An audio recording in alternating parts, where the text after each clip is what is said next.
welcome to this month's video. I want to share something that is so dear to my heart and it makes such a big difference. Money is a tool. And a lot of people are afraid of money, afraid of what it'll do to them. I grew up learning a phrase, my dad said this all the time: money and power corrupt, absolute money and power corrupt absolutely.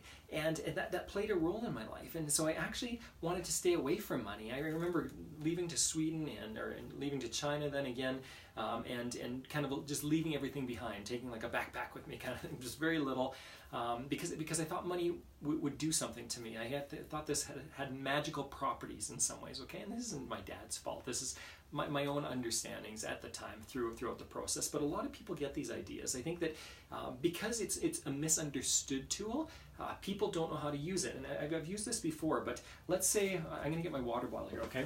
Let's say I get my water bottle and it's full of water, and I take it and I use it to hit people over the head with. If I do that, it could be a tool for destruction, right?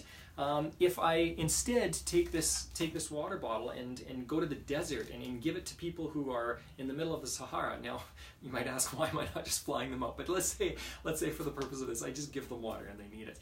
Now it's life-giving, okay? So this water bottle that contains water, the bottle's an inanimate object. It's just a thing. And money is even less of a thing because it's just an idea.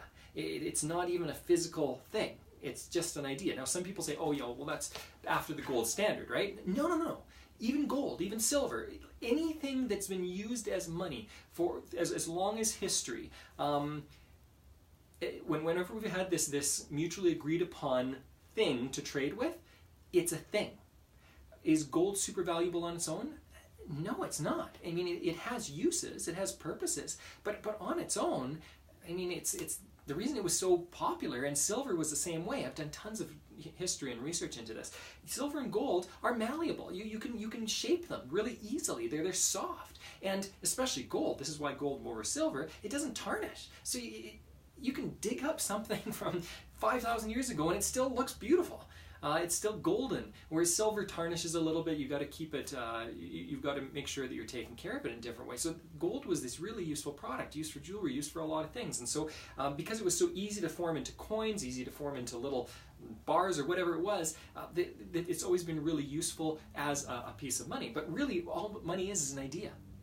It's an idea. That's it. And if enough people agree on the idea that this has value, so for example, if I took a $20 bill out of my wallet, it's a $20 bill. It has no value unless we agree that it has value. It's not even a piece of paper anymore, right? It's a polymer. So in the end, this idea of money is that it's simply an idea. And I really want to drive that home. Now, jumping off from that, I want to get into investing. I want you to be wealthy. Whoever you are, whenever you're listening to this, if you're on this newsletter list, I'd really like you to be wealthy. And what do I mean by that? What I mean by that is not simply that you'd have a lot of money. Wealth is so much greater than a lot of money. Wealth is having fantastic relationships. Wealth is doing something that you're passionate about and in something that fulfills you. Wealth is growing in numerous ways, being physically healthy and emotionally healthy and mentally healthy. It's so much more. So, and feeling like you have an ability to do something in this world. Well, money, again, it's a tool. It's just a tool. But it allows you to get a lot of those other things. People say money doesn't bring happiness. And I mean, I would agree with that. I wouldn't say that if you have 1,000 billion trillion dollars, then all of a sudden you have happiness. That's not the way it works. Having said that, when you have money, it allows you to do things, to take care of people in your family, to learn more, to grow more. I go to the dentist consistently. Well, guess what? If you don't have money, you don't do that consistently, right? So now you've got better hygiene in your mouth, oral hygiene, and then I'm going to potentially live longer because I'm not getting infections in my jaws or whatever it is. There are so many things that money does provide, and all it takes is understanding the tool. Understand the tool. So my brother's a finishing carpenter, and he built guitars in Switzerland, and he's got this ability to use tools in almost these magical ways. He can do something with a tool that I don't have the skill to do. Well, guess what? Money's the same. If you learn about money, if you learn about this tool, all of a sudden you have an ability to do so much more. All of a sudden you have an ability to grow and to learn and to explore and to feel like you've got more control over your life.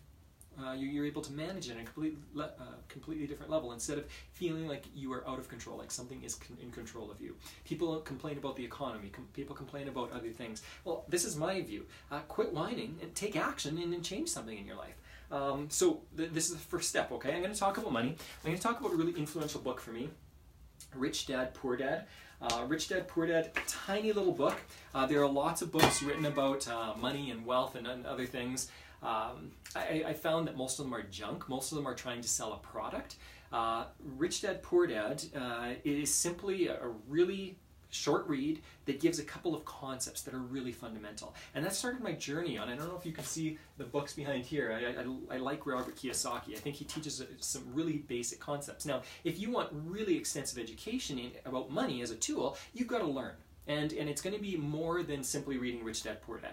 But I'm hoping to think about investing a little bit with you today. Hopefully this gets your mind going a little bit. You think about investing in a different way, and it helps you, okay? Now, I think about investing differently than most of the people I know.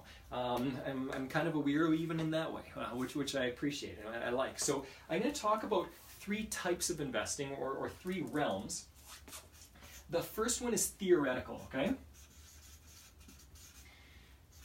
So, and I'll give examples of this. Theoretical investing is investing that's not, you're not investing in something, you're investing in an idea. So, as an example, if you buy stocks or mutual funds, you're investing in an idea. Some people say, like, well, how do you have the stock? What is the stock? Well, the stock or the mutual fund is a bunch of stocks in another company or whatever else. This is theory. This is ideas, and this is one reason why stocks can have such massive fluctuations. There are things like Black Friday, things in the 70s, in the 30s, in the 70s, in the 80s, and in 2008. There have been all these crises where money's lost a crazy amount of, or stocks have lost crazy amounts of value because they're not based in reality. Some people say, well, they're based on purchasing something in a company, but you often see a company do this and the stock do this. They're not absolutely correlated, okay? And we can get into a lot of stuff there. But theory, theoretical investing is stuff that you can't touch. It doesn't necessarily exist other than in an idea, okay? Second is physical. Physical investments. So physical investments are anything that, I've heard one person say, it's anything that if you drop it on your toe, it hurts. Okay? If you drop stocks on your toe, they don't hurt, right? Whereas if you drop a piece of art is a physical investment in some ways. And whether it's a good investment or not, that's another story, right?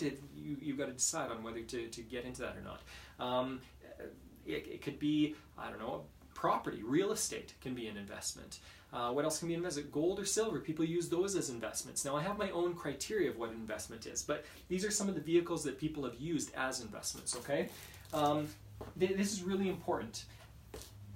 And physical is so different than theoretical in the sense that, let's say the world went to pot tomorrow, okay? Let's say everything went off the rails and people are not doing well.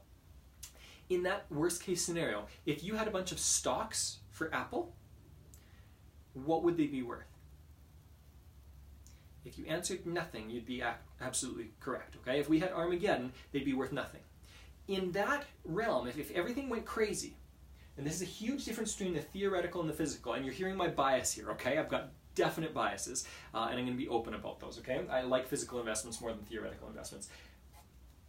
A loaf of bread, if Armageddon has taken place, is now worth more than all the Apple stock in the world. Why? Because a loaf of bread is physical. You can do something practical with it. You can eat it. Even if it's stale, you can still eat it, right? And so there's also a difference between in physical assets or physical investments you can make that are either short-term or long-term. Like a loaf of bread is a fantastic physical investment if the dollar is going through the roof, this crazy inflation, because in 2 days it's worth more money, right? It still has the same value for a human being, and we need it to eat, but it has lots of This idea that is money, now it's worth a lot of that. Okay, I had a friend when I was in China who was from Zimbabwe. And this would have been 2002, 2003, when things were going nuts in Zimbabwe. And she was talking about how her parents had to have a suitcase or a wheelbarrow full of money to buy simple things like loaves of bread, because things had just gone absolutely nuts. Okay.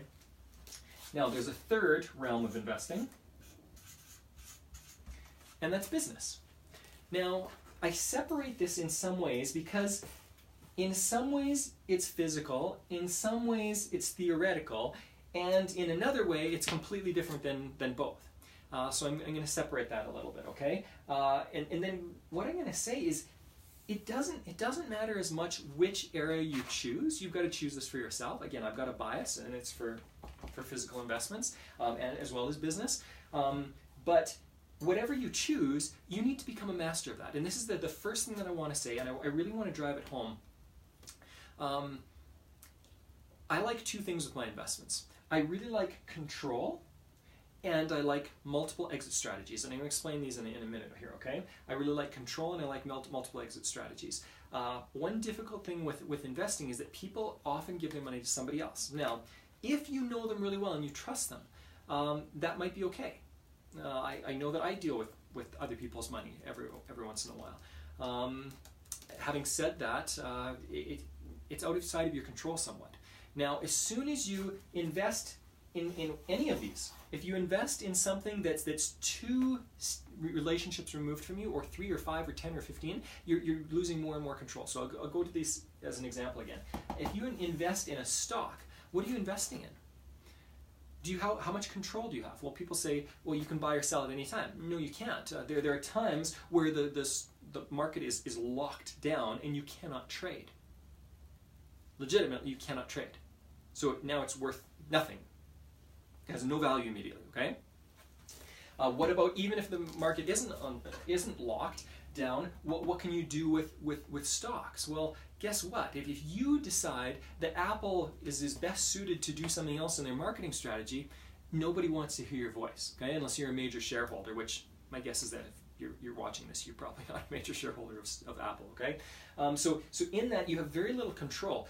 Mutual funds, so you might say, hey, well, I know this guy who deals with mutual funds, he understands mutual funds. Great, but he's not the one who's managing the mutual funds. You're buying from a salesperson, right? That's I got to be careful here. That's what most financial planners, people who say they're financial planners or advisors, that's what they're doing. Now, there are some that are fantastic. I know a few people that are incredible financial planners and advisors that understand money on a completely different level and really do help people. But even them, they're not controlling a mutual fund. They're not making the decisions for Apple or the decisions for an insurance company or the decisions for whatever. So again, there's far removal here.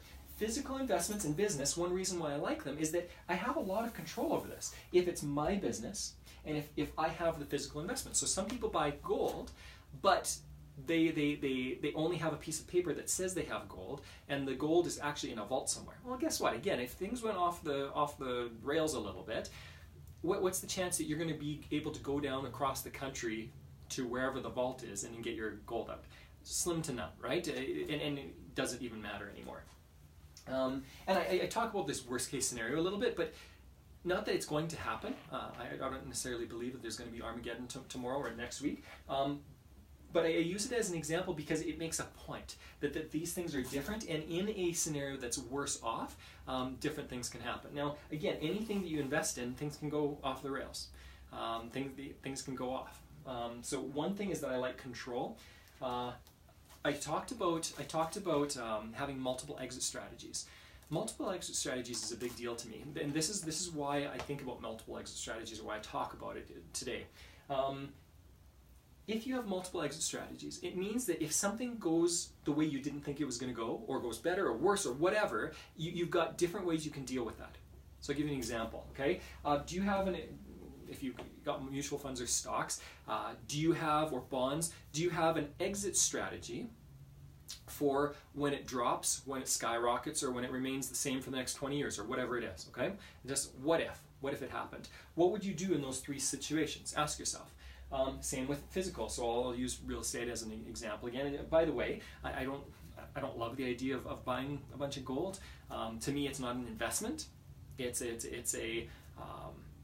like a savings plan, and I'll tell you why I believe that. The reason I believe gold or silver a savings plan is because you can't rent it out. You can't do something special with it. I mean, you can melt it down and make jewelry, I guess, and that way it could be an investment. But if you're simply holding the bars, or whatever, the little tokens, I've seen these little like 1 gram tokens or whatever it is, it's not doing anything. You can't rent it out. You can't make a lot more money from it unless it's based on the markets again. So in that way, it's almost like the value of the gold is in theory. As a savings plan, it's fantastic. I mean, when inflation goes nuts, then physical investments, again, I'm placing gold in this conversation, is now worth a lot more. So holding it, now you sell it tomorrow and it's worth more. You sell it next week and it's worth more. So it does have value in that way, okay?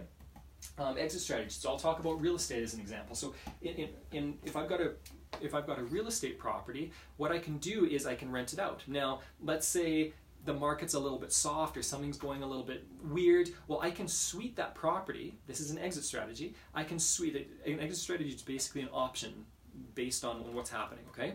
I can now suite the property and put tenants upstairs and downstairs. Now I'm getting 2 incomes, okay, from that property. If half of it's vacant, I still have half of the income coming in. Another strategy, I can do a rent to own with it, a lease option. So all of a sudden somebody says, I want to buy this property, and you know what, it's not cash flowing very much. Well, I can now do a rent to own where I cash flow much more and I sell the property within 1 or 2 or 3 years, okay? There are other ideas that I can use with this. I can completely demolish a property, and because the land has value, I can do something else with it. So that's one thing that I like about real estate, is that regardless of what the market is doing, I can do different things. If the market goes skyrocketing, I can take some money out of the equity out of the property, and you can use it for other investments. And then business. Again, exit strategies. This is something you need to think about if you're going to start a business. And for me, this is not about investing in somebody else's business. This is talking about investing in your business, okay? This is investing in somebody else's business. This is investing in yours. When I invest in my own business, I know that if I put a certain amount of time, energy, money into it, I've got lots of control over it, and I can have multiple exit strategies. So when things grow, this is from the beginning, I've got to think, do I want to sell it at some point in time? Do I want to manage it actively? Do I want to manage it passively and hire somebody else to manage it and simply sit on a beach somewhere and have them manage it and still make money from it? There are different exit strategies for this. And I need to think through that, okay? Do I take it public at some point if it gets big enough and make a lot of money from it, but then put it into this realm where other people are going to be investing in it, and I lose control of the property or control of the business. So there are different options there. And again, this book is not going to go deeply into all of these ideas. It gives a basic framework, but it teaches you how to think about money on a completely different level. Now, again, staying on the topic of real estate, I'm going to give you some reasons why I love real estate. Okay. Now, most people that buy 1 or 2 properties of real estate, they don't really understand it as an investment, and that's not an insult. It's just a fact. It's the same as many things. I know real estate agents who have bought many properties and yet still don't understand the value of real estate as an investment and what you can do with it. So I'll talk about a few things here and kind of give you my plan, my basic plan, or the idea that I've had of how to grow real estate and why I like it. Maybe I'll talk first about advantages and disadvantages. So some people say stocks have the advantage of being liquid. Anytime I want it, I can click on my button or hit the button on my computer, and I get my money out of the stocks. And that is an advantage of stocks, a legitimate advantage of stocks. That comes with another disadvantage. So if you have something that's liquid, it's great. You can pull money out of it, right? What's the disadvantage of having liquidity? Well, the disadvantage is that now you have to pay tax on that, okay? So if I pull $1, let's use $100. If I pull $100 out of a stock, very liquid, fantastic. And I'm going to pay the tax man within 12 months' time, depending on when I take it out that year. But if I take it out in 1 tax year, I'm going to pay for it by the end of that tax year because I got income from that, okay? Now, if I take a loss, then I actually can save some money on taxes. But in the end, it's something that people go back and forth on. Know that anytime you take money out of the average investment, you have to pay tax. Same with your business. Anytime you take money out of your business, you pay tax. This is one thing that I love about real estate. In real estate, you can take money out tax-free. I'm going to say that again. In real estate, you can take money out of your property tax-free. I'm going to show you how this works. So you've got a house, okay? And in this little house, you purchase it, and then again, let's use simple numbers. Let's say you purchase it for $100,000, okay? And you put 20% down, that's normal, so you put $20,000 into the property, so it's worth $100,000, but you put $20,000 into it, okay? One thing that I love about this is that as it goes up in value, if I sold the property, it's not very liquid, right? It doesn't follow us. So many people say, well, real estate, it's not very liquid. Well, it can be, and this is how it can be. It's got the advantage of liquidity, but the advantage also of not paying taxes on it. Now, this is not about tax evasion. At some point in time, when that property is sold or given to somebody else through your death or whatever else, somebody will pay taxes on it, okay? But it doesn't need to be you. And again, I'm going to talk about this really quickly. Let's say over the course of many, many years, maybe it's 5 decades that you own this property, let's say it goes up to $500,000, okay? And the tenants, let's say the tenants have paid off, they've paid the rent, they've paid off the mortgage, you've always been making, even if it's just $50 for the whole property every month, you've been making even $1 a month. You haven't had any expenses for it that is taken out of your pocket. It's always put into your pocket, okay? So let's say you're sitting with $500,000 now in this investment. What you can do with real estate is you can get a line of credit. Now, often people call it a home equity line of credit. This is called a HELOC. A home equity line of credit. What that is the bank says, we will give you a loan. We will lend you some money based on the value of your property. You can take out, and again, let's say, I don't know, let's say you want to take out $200,000, okay? And you want to go to Spain. Or you want to take out $200,000 because you have, maybe your partner is really sick. This happened with my uncle, where my aunt had this really weird illness that nobody could figure out. And nobody in Canada could figure out, but he heard of a doctor in the US that could take care of it. And now I think it was extremely expensive. I think it was like about $100,000 or something. I don't remember exact numbers. But he took out this crazy amount of money, and because US medical care, if you're not a US citizen, you don't have medical care in the US, then well, guess what? You're going to be paying for it, right? So he had to pay a bunch of money, but he was able to do this, and my aunt lived for a bunch of years still. It was fantastic. She was supposed to die within, like, I don't know, weeks or months or whatever, and now she lived for a lot longer because of that, which is a beautiful gift. So it doesn't matter what you use this money for. It doesn't matter what you use this money for. If the equity's in the property, you can take out, you can get a loan for $200,000 if it's worth $500,000, and you can use that money for whatever you want. You can use it to invest in another property. So again, I could buy, let's say every 10 years, I have enough equity in one property to buy a second property. Okay, actually, I'm going to draw a new picture.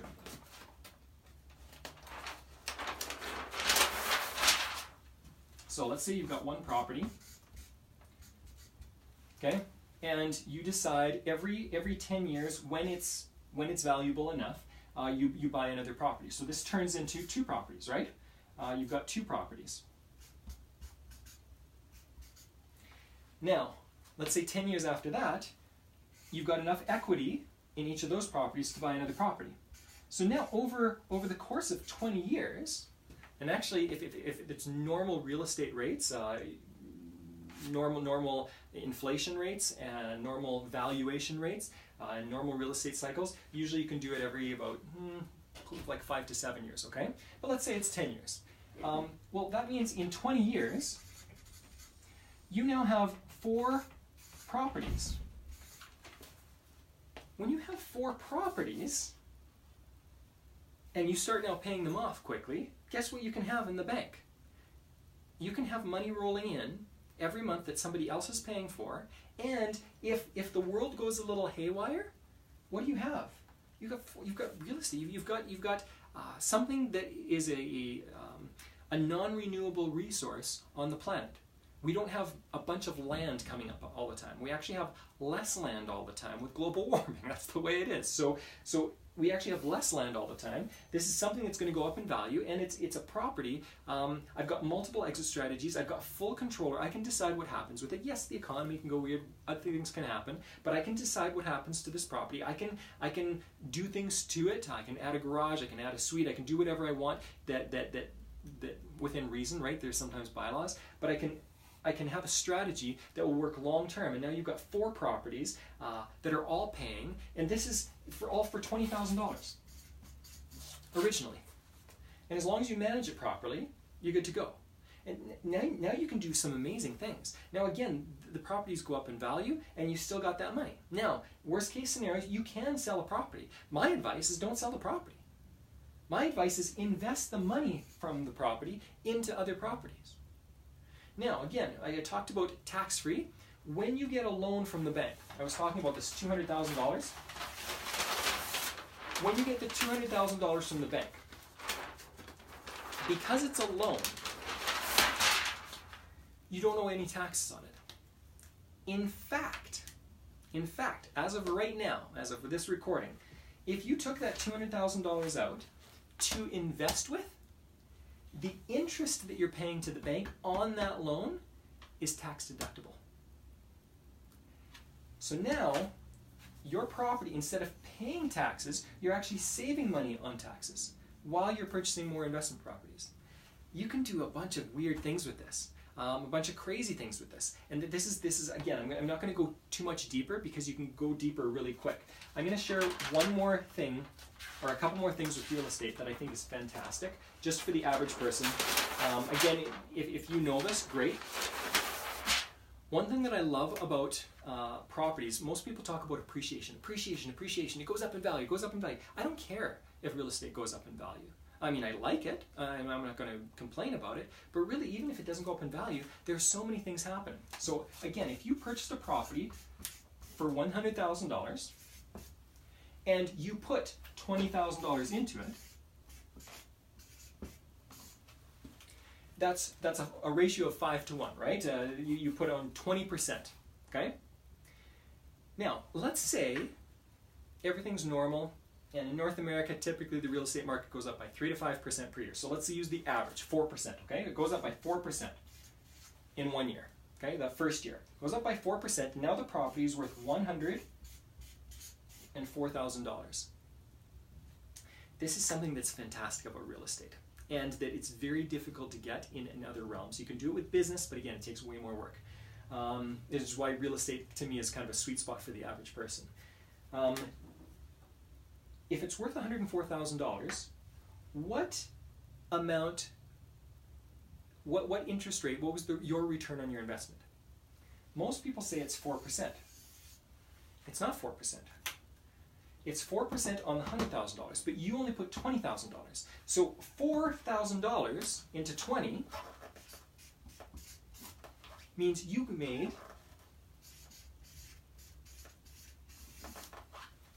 your return on your investment was 20% that year. This is crazy in real estate. Now, if it goes up by 3%, it's lower over time. Now, this doesn't happen year to year at 4% every year, right? Sometimes it skyrockets, sometimes it goes down. But over the course of a long period of time, if it goes up by 4%, you're making 20%. That's a strong rate of return. Now, so many people have been taught about investments by banks and mutual fund providers. And because of that, most people don't understand that 20% is not extravagant.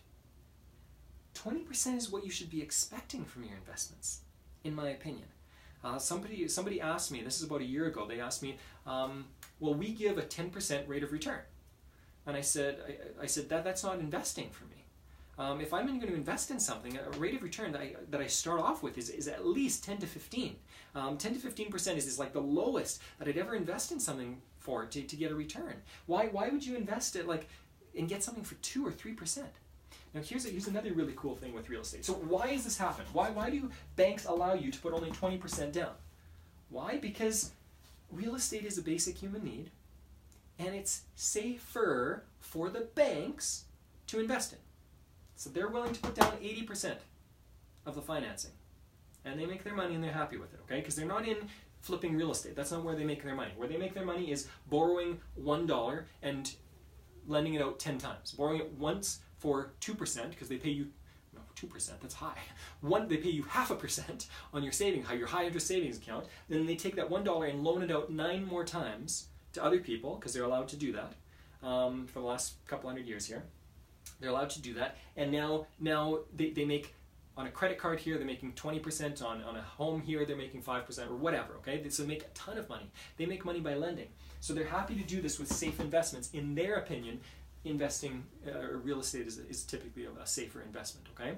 All right, I was going to talk about one more thing here with real estate. You know what, maybe I'll leave it. This is a lot. It's a lot to take in. There's a lot more ways you can make money with real estate. What I just wanted to introduce you to was the idea, and again, what I'd recommend is buy this book and read it. But really what I want you to do is think about your own investments. And what I want you to do is take control of your investments. To me, it doesn't matter. Whether you invest in real estate, whether you invest in your own business, whether you invest in stocks and bonds and mutual funds, that's all fine. What I'd recommend is that you learn for yourself. Learn the best strategies so you have the most control of your investments. Giving your money to somebody else, you will always lose some control. Now, if you give it to a fantastic human being that's really intelligent and really good at what they do, then you can make some money.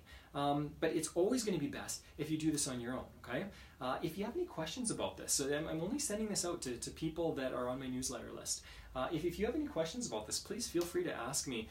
Again, regarding any of these platforms or investment vehicles. But yeah, I'd love to connect with you and banter back and forth about here, or take a deeper dive into one of these realms. Thank you.